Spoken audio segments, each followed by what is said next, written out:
All right, so River State is back in the spotlight today. Governor Fubara has touched down in Port Harcourt, welcomed by jubilant supporters. And that's a day after President Tinubu formally lifted the 6-month state of emergency. I recall that his supporters had waited endlessly to welcome him at the State House yesterday. As we speak, the governor is addressing the state for the first time since the suspension of his office. Earlier today, he spoke briefly at the Government House in Port Harcourt, thanking the people of the state for their support. We will, by the grace of God, continue to do those things that have made you people love us.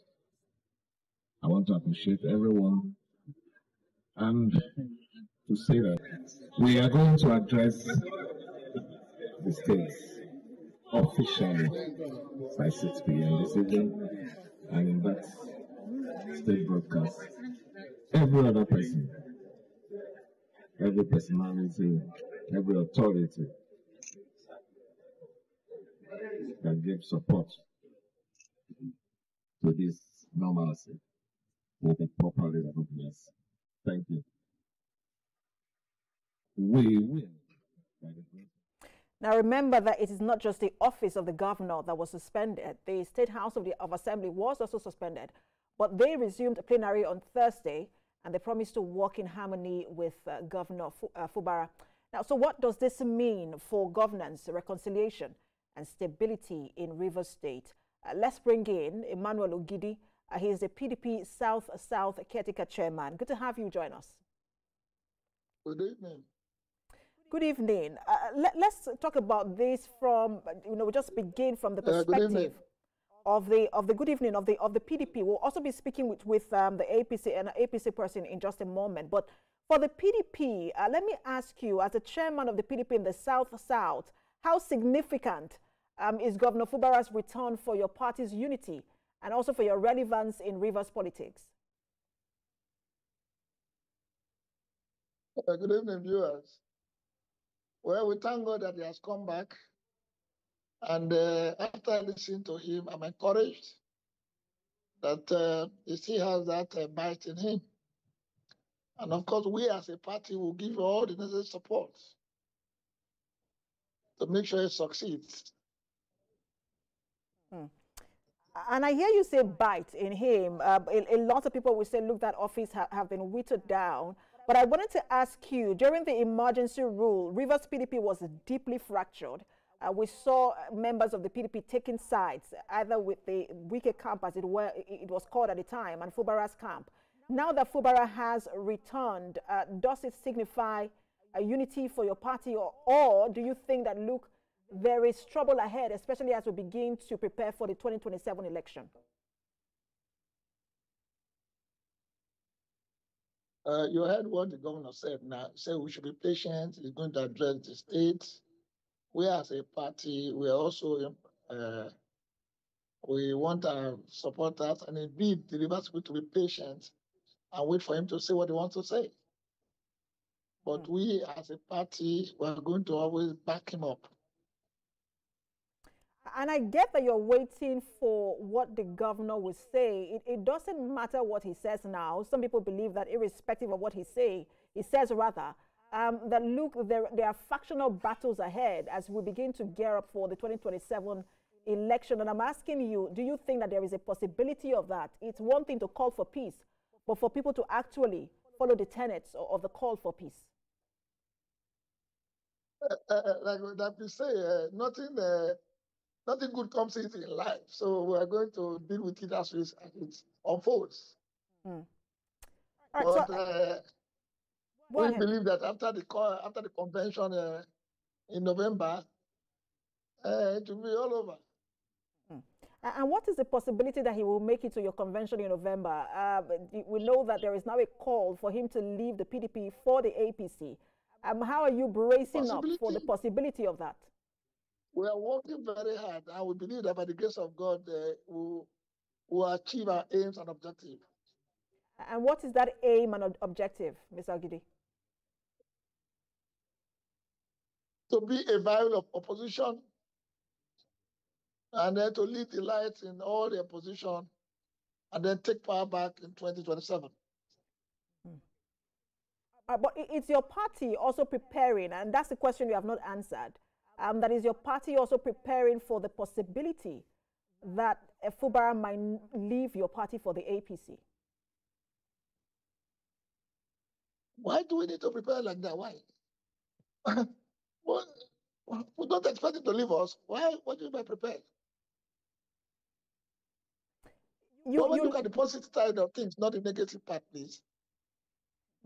You have lost two governors. That was, I'm not sure, I don't know if the PDP was looking at the positive side of things when the Delta State governor defected to the APC. You also had as a party, the Akwa Ibom State. Just a minute, Mr. Ogidi. They also had the Akwa Ibom State governor also defecting. Your party did not do anything as it were at the time, or we don't know what your party did to try to stop them from defecting. They did defect. And so for Fubara, I mean, is that not a possibility as well, that he might also defect and not make it to your convention in November? No, what happened a few months ago was what happened a few months ago. PDP has gone beyond all of these obstacles. So, and he's a very intelligent man. He now sees that the party is on the footing. We're getting back to our footing. So I don't think he'll be distracted. Let's not forget the role that the minister of the FCT also plays in all of this. He is a very key figure in Rivers State. Why are you always talking about him? Just a minute. He has reconciled now. If he doesn't want to be a member of the party, nobody can stop him. Look, you can be in and out of a party. Those things he was saying were a few months ago. But right now we're focused in delivering. So I don't... You do not see the allegiance. You do not see the allegiance, as it were, or the relationship that Governor Fubara has with him. Mr. Ogidi, just a minute. You do not see the relationship and the allegiance that Fubara has to him as a challenge in all of this, and that if the minister himself wants to move to the APC, that perhaps Fubara would move along with him. You know, like we said, and we're holding him to it. He said he will speak soon. So let us wait for him to speak.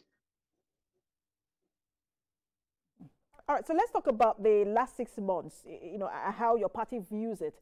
How much of the last 6 months do you think has weakened public confidence in democratic governance at the state level?